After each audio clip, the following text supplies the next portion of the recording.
Buenos días, hermanos. Que Dios les bendiga en esta mañana. Les invito a abrir sus Biblias en el Evangelio según Mateo, capítulo 4, versículo 17. Mateo, capítulo 4, versículo 17.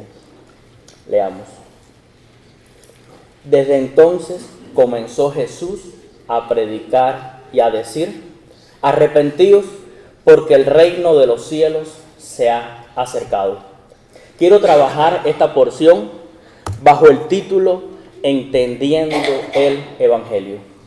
Me gustaría orar antes de continuar. Señor y Padre que estás en el cielo, gracias por este día. Gracias, Padre, por esta oportunidad. Te pido, Padre, que me uses, que no sea yo quien esté predicando, sino que seas tú, Padre. Te pido que abras nuestras mentes, nuestros corazones, nuestros oídos, y que podamos salir transformados de este lugar, Señor. En el nombre de Jesús, amén. Hay una pregunta que necesita ser respondida en esta mañana, y es esta, que es: ¿cuál es el Evangelio de Jesucristo? En el ambiente evangélico estamos viviendo tiempos de mucha confusión. Con o sin intención se introduce en la misma bolsa a los evangélicos y a las sectas que no tienen nada que ver con el cristianismo. De los evangélicos se dice todo tipo de cosas, a tal punto que la gente no termina de entender cuál es nuestro mensaje, cuál es el evangelio que predicamos. Tengo la impresión de que muchos de los miembros de nuestras iglesias también encuentran difícil responder a esa pregunta. Esto explica el estancamiento en la vida de tantos creyentes de nuestras congregaciones. A eso se debe que sean tan pocos los que sirven. Felicito y agradezco a todos los que de una forma u otra están respondiendo al llamado de Dios en este tiempo. Por lo antes expresado, considero vital en esta mañana ofrecer una pincelada de lo que es el verdadero evangelio, ese cuyas normas son absolutas y no negociables. Y ante esta propuesta es obligatoria la pregunta: ¿cuál es entonces ese evangelio de Jesucristo? Mateo 4:17, texto que se leyó hace instantes, nos ofrece la respuesta. Es importante aclarar que no me voy a detener en el hecho escatológico propiamente de este verso. Más bien lo haré en las implicaciones actuales que saltan a la vista en la frase que tenemos delante. Según el texto que nos ocupa, el Evangelio de Cristo no es otra cosa que el arrepentimiento de nuestros pecados y la inserción en el reino de Dios. Leamos el texto una vez más. Desde entonces comenzó Jesús a predicar y a decir: arrepentíos, porque el reino de los cielos se ha acercado. Observen la frase desde entonces. Esto marcó el inicio del ministerio público de Jesús. Noten que el mensaje de Cristo era exactamente igual al que predicaba Juan el Bautista. Esta expresión, de hecho, estaba sentando el tono que tendría el ministerio completo de nuestro Señor. El mensaje que Jesús trajo a esta tierra no fue otra cosa que el evangelio del reino de Dios. Es el evangelio de la buena noticia de que el reinado de Dios está por establecerse entre los seres humanos. Este reino no es un territorio físico o geográfico. No se trata de una soberanía política o económica. No es el templo como edificio. Más bien, se trata de que Jesús establece en la tierra la autoridad soberana de Dios. Los apóstoles dieron continuidad a este mensaje. Ellos no tenían otro anuncio que el del reino de Dios. El libro de Hechos revela precisamente esto. Escuchen lo que se dice de Pablo en Hechos 28:23. Habiéndole señalado un día, vinieron a él muchos a la posada, a los cuales les declaraba y les testificaba el reino de Dios desde la mañana hasta la tarde. Pablo permaneció 2 años en una casa alquilada y recibía a todos los que a él venían, según Hechos 28, 30 y 31, predicando el reino de Dios y enseñando acerca del Señor Jesucristo abiertamente y sin impedimento. Desgraciadamente, a menudo hemos predicado otro evangelio. En lugar de predicar el mensaje del reino, de la autoridad soberana de Dios sobre nuestras vidas, hemos predicado un evangelio egocéntrico, el de la autoridad soberana del yo sobre nuestras vidas. Hemos predicado un evangelio que se limita a decir: acepten a Jesucristo como Salvador. Insistimos, acéptalo, acéptalo. Como si con aceptarlo la persona le hiciera un favor a Cristo. Cuando solo se predica de esa manera, las personas no entienden las verdaderas implicaciones del evangelio. No entienden que el recibir a Jesucristo tiene una condición: arrepentimiento de pecados. El mensaje de Jesús era ese: arrepentidos. No se trata de que yo tenga que aceptar a Jesucristo, sino de que Él me acepte a mí en su reino, a partir de mi arrepentimiento sincero. Juan 15, 16 dice: no me elegisteis vosotros a mí, sino que yo os elegí a vosotros. El pecado original no fue el sexo ni la manzanita, como ilustran los humoristas. El pecado original fue el querer ser iguales a Dios. Génesis 3, 5. Este fue el pecado que cometieron Adán y Eva, y es el que cometemos todos nosotros. Consiste en rebelarnos ante la autoridad de Dios en nuestras vidas y ponernos a nosotros mismos como gobierno y autoridad, como los dioses de nuestra existencia. En mi vida mando yo es el lema que lanza el mundo a los 4 vientos, y nosotros no somos la excepción, siendo así el pecado original una usurpación de gobierno. La salvación requiere entonces volver a colocar a Dios como la autoridad suprema en nuestras vidas. A lo largo del Nuevo Testamento siempre se nos dice que la única manera de ser salvos es reconocer a Jesucristo como el Señor de nuestras vidas. Ese fue el mensaje que proclamaron los ángeles. Os ha nacido hoy en la ciudad de David un Salvador, que es Cristo el Señor. Por eso el mensaje de Jesús fue el evangelio del reino.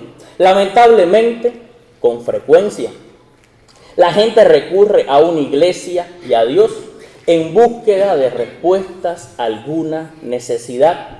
Cuando preguntamos a las personas que visitan nuestras iglesias por qué o para qué vinieron, las respuestas no varían demasiado.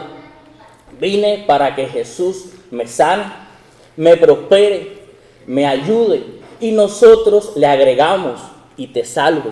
La muletilla es invariable: me sane a mí, me prospere a mí, me ayude a mí, me salve a mí.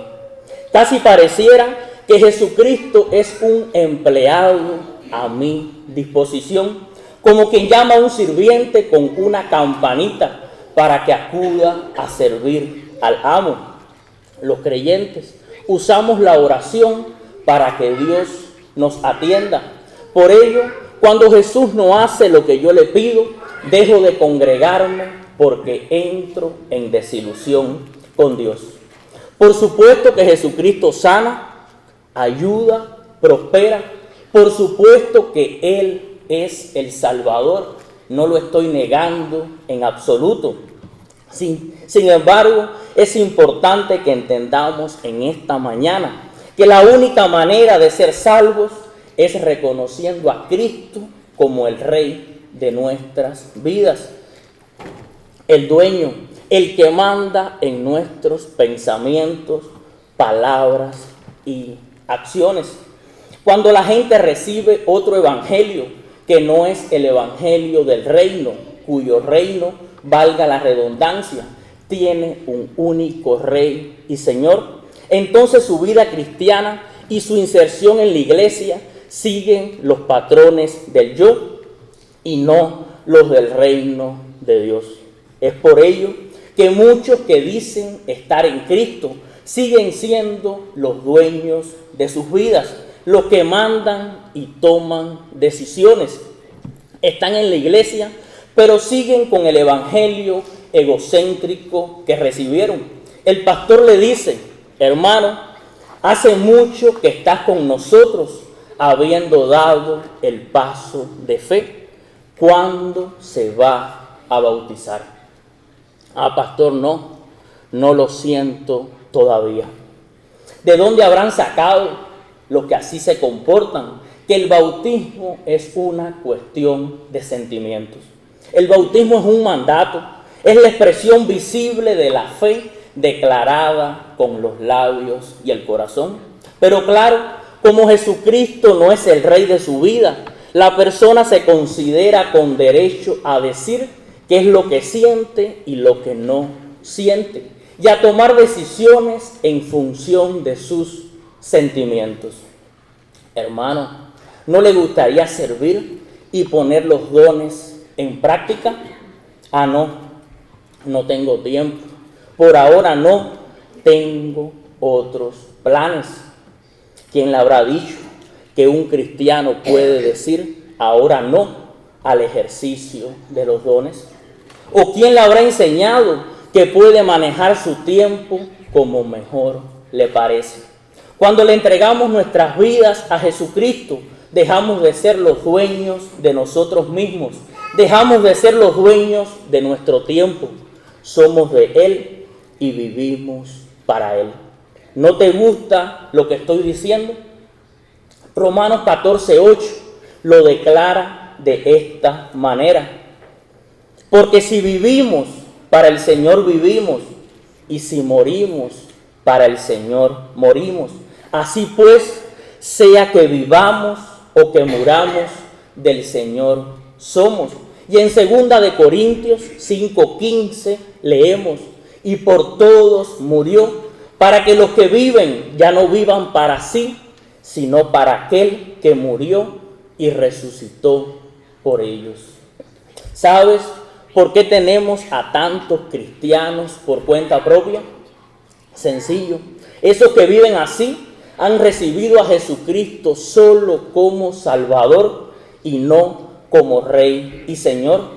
Esa persona hace lo que mejor le parece y elige si se consagra o no.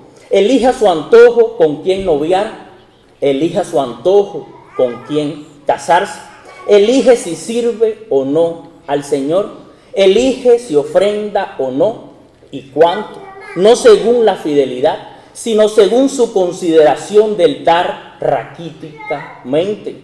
Elige a su antojo cómo vivir. Jorge y mi tía alguna vez comparó a la iglesia actual con Inglaterra, aunque hoy la monarquía está en tela de juicio y su popularidad en baja. Tradicionalmente los ingleses han expresado un gran respeto y reverencia por sus monarcas. Le rinden honores y homenaje en forma permanente. Sin embargo, en Inglaterra, el rey o la reina no mandan. El que manda es el primer ministro. Algo así ocurre en nuestras vidas. Adoro a Jesucristo, le rindo honores, canto, alabo y ofrendo, pero en mi vida yo soy el que manda. Lo llamo Rey de Reyes, pero el primer ministro, el que gobierna, soy yo. La única manera de ser salvo, mi hermano y amigo, es a través del arrepentimiento, Pues sin arrepentimiento no hay perdón de pecados y solo así puedes insertarte en el reino de Dios, cuyo rey es Jesucristo el Señor. Lamentablemente, nuestras iglesias están llenas de personas que creen que son salvas, pero no lo son. No están en el reino de Dios porque no están dispuestas a permitir que Jesucristo sea el rey que gobierne en sus vidas. Si Jesucristo es rey, yo soy súbdito. Si Él es Señor, yo soy siervo, esclavo. Un siervo no discute con su Señor, ni el súbdito con el rey. Simplemente obedece. La única manera de entrar en el reino de Dios es aceptando el ser súbditos, reconocer su autoridad sobre nuestras vidas y obedecerle en todo. La única manera de ser parte de su reino es tener a Jesucristo como centro en nuestras vidas. De lo anterior se desprende otro principio que salta a la vista en Mateo 4:17. Y es este.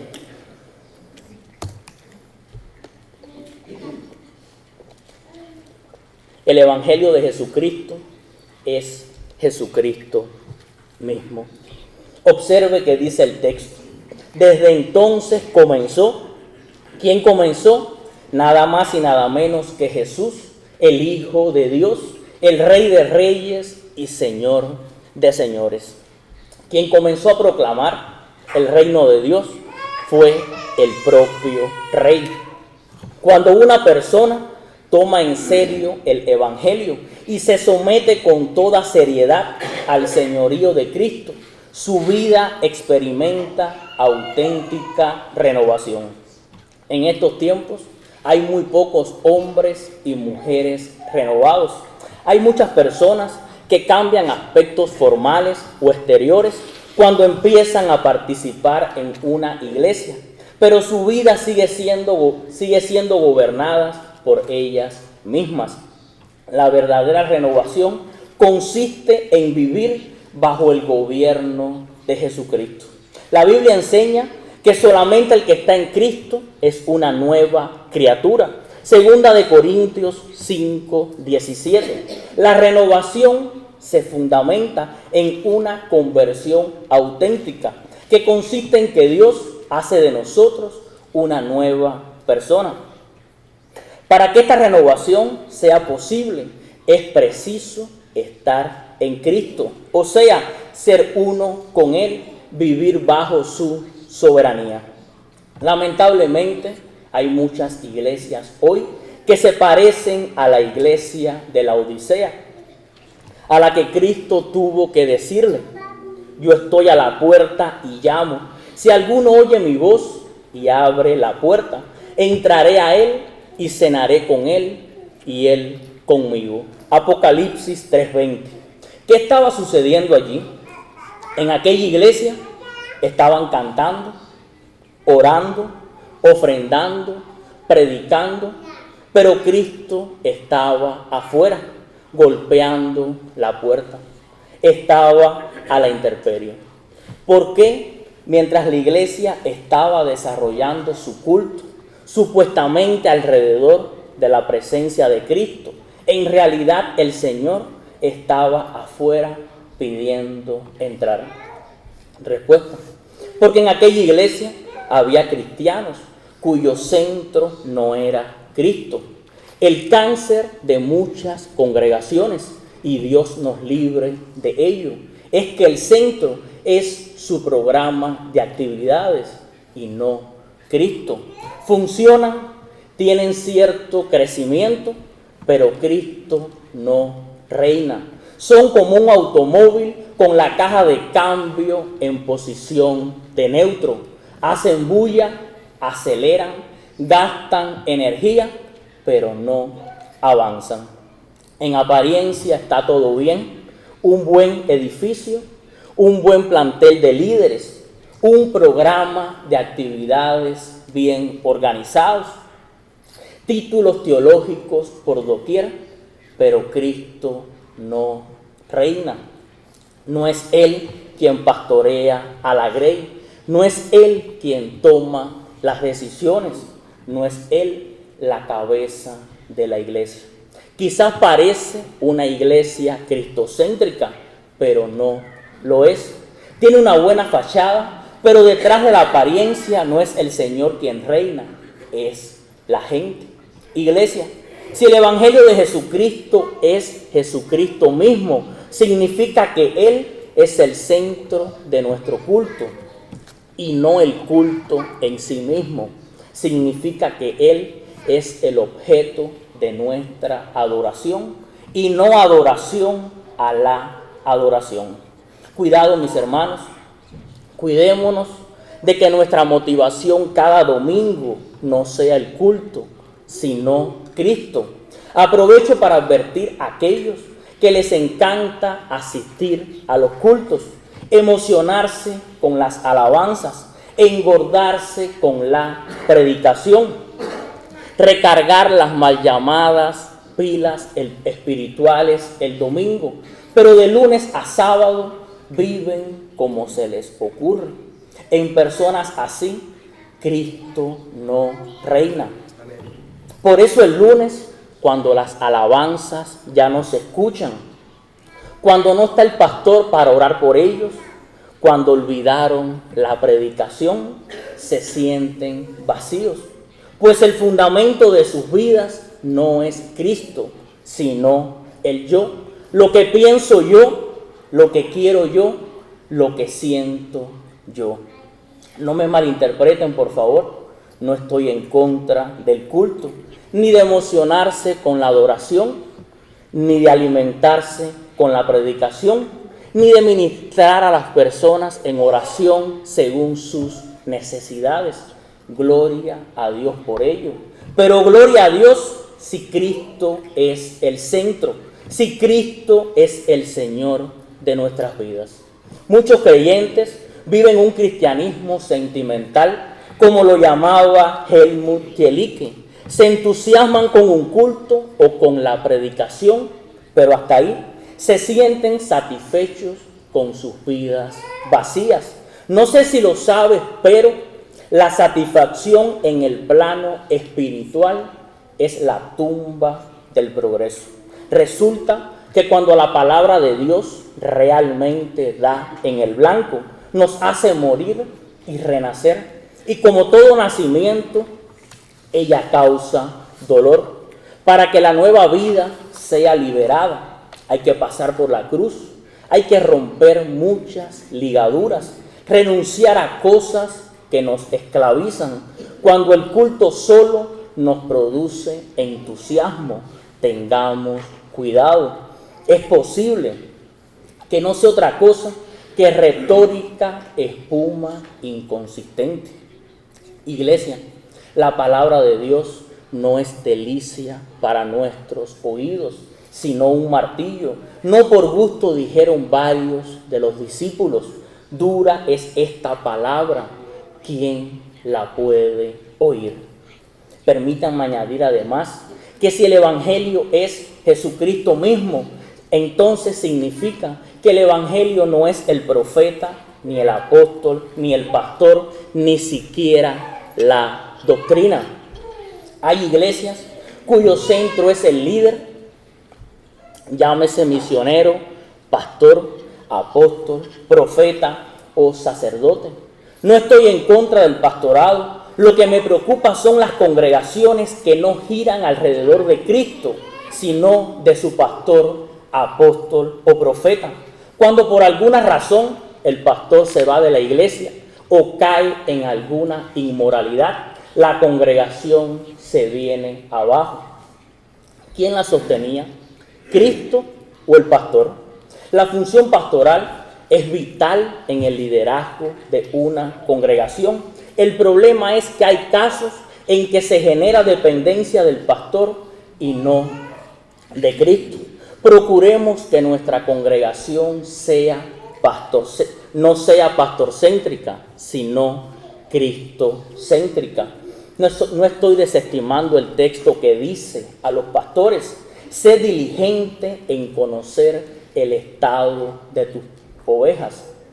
Pero definitivamente, como bien dice el Salmo 23, Jehová es mi pastor, no me faltará. Es Él quien no puede faltar en tu vida. Es de Él de quien debes hacer total dependencia y no del hombre. Por otro lado, hay algunos creyentes cuyo centro es la doctrina y no Cristo. Se afanan diciendo que son dueños y defensores de la sana doctrina. Repiten cientos de versículos bíblicos de memoria y refutan ferozmente a quienes están en error. Su doctrina puede ser correcta, pero si su vida no demuestra el reinado de Cristo, entonces de nada le sirve la doctrina. A la iglesia de Efeso, conocedora y defensora de la doctrina, se le dijo: todo ok, pero tengo contra ti que has olvidado lo más importante, a Jesucristo mismo. Acertadamente, Bruno Maggioni dice que lo que caracteriza al discípulo es la palabra seguir, no la palabra aprender. El discípulo no es el que aprende una doctrina, sino el que sigue un proyecto de vida. No es alguien que discute con su maestro, simplemente lo obedece.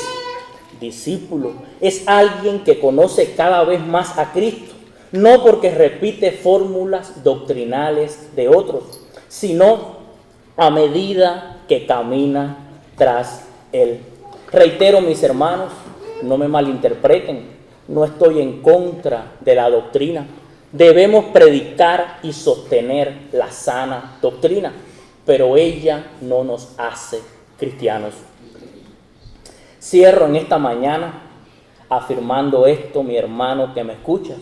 Fuera de Cristo no hay salvación y solo es salvo quien se arrepiente de sus pecados y le reconoce como el Señor de su vida.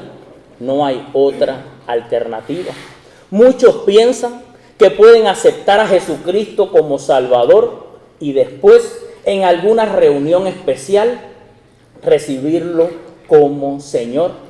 No existe eso en la Biblia. Si Jesucristo no es tu Señor, no está reinando verdaderamente en tu vida. Si tu Señor es el dinero, hay algo ocupando el lugar que solo le pertenece a Dios. Y la Biblia dice que no se puede servir a dos señores, a Dios y a las riquezas. Si tu Dios es la familia, entonces tu corazón no está completamente rendido a Él. Porque el que no elige a Jesucristo por encima de su padre, madre, esposa o hijos, no es digno de Él. Te lo digo de esta otra manera más concluyente. Cualquier cosa o persona que ocupe el lugar central que le corresponde a Cristo, lo desaloja de su señorío y eso se llama idolatría. Cuando nos entregamos a Cristo, dice la Biblia, que somos liberados del poder de las tinieblas y trasladados al reino de su amado Hijo. Colosenses 1:3.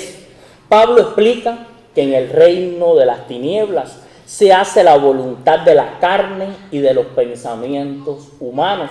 Efesios 2:3. Es decir, cada uno vive como mejor le parece, haciendo su propia voluntad.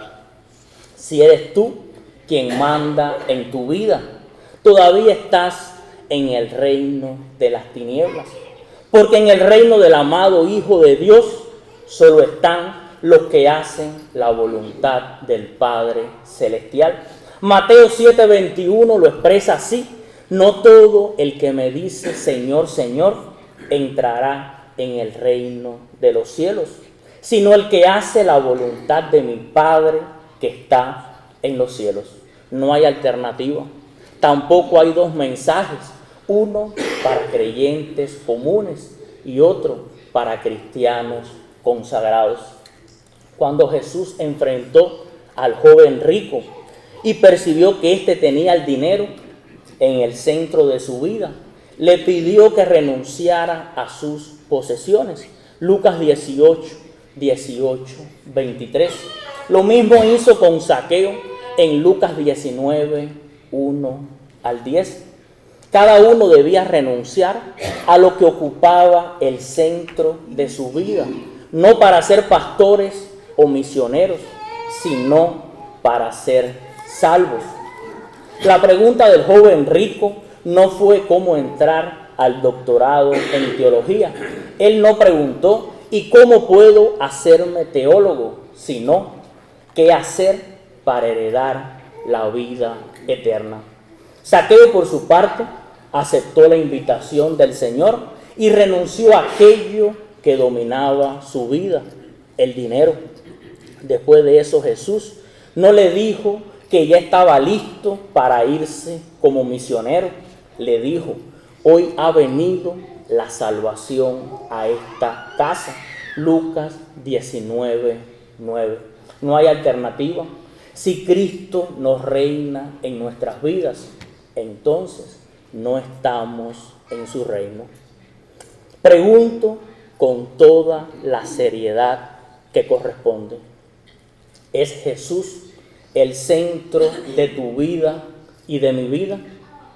¿Estamos viviendo bajo su gobierno, haciendo su voluntad? Fíjate, mi hermano, que no te estoy preguntando si eres o no miembro de esta iglesia u otra. No te estoy preguntando si ya te bautizaste, ni cuántos versos conoces de memoria. No te estoy preguntando cuál es tu cargo en la iglesia. No te estoy preguntando si no faltas a los cultos, si diriges devocionales, ofrendas, santas cenas u oraciones, si le das clase a los niños, si predicas de vez en cuando. Tampoco te estoy preguntando si has asistido por años a la iglesia. Mansley, no te estoy preguntando qué es lo que te hace diferente a otras congregaciones. Nada de eso. Te estoy preguntando quién es el que manda, quién es el que gobierna tu vida, quién toma las decisiones, a quién le pertenece tu tiempo, tus dones, tu familia, tu dinero, tu vida misma. En definitiva, ¿somos o no somos súbditos del Rey? Amablemente, Él nos dice, si alguno quiere venir en pos de mí, niéguese a sí mismo, tome su cruz cada día y sígame. Su mensaje para el mundo entero ha sido y es este: arrepentíos, porque el reino de los cielos se ha acercado. Mis hermanos, de una vez entendamos que el Evangelio de Jesucristo implica arrepentimiento de nuestros pecados y reconocimiento de Jesucristo como Rey y Señor soberano. No lo olvidemos, Jesús predicó, sea hoy nuestra predicación y vida. Arrepentíos, porque el reino de los cielos se ha acercado. Dios nos bendiga.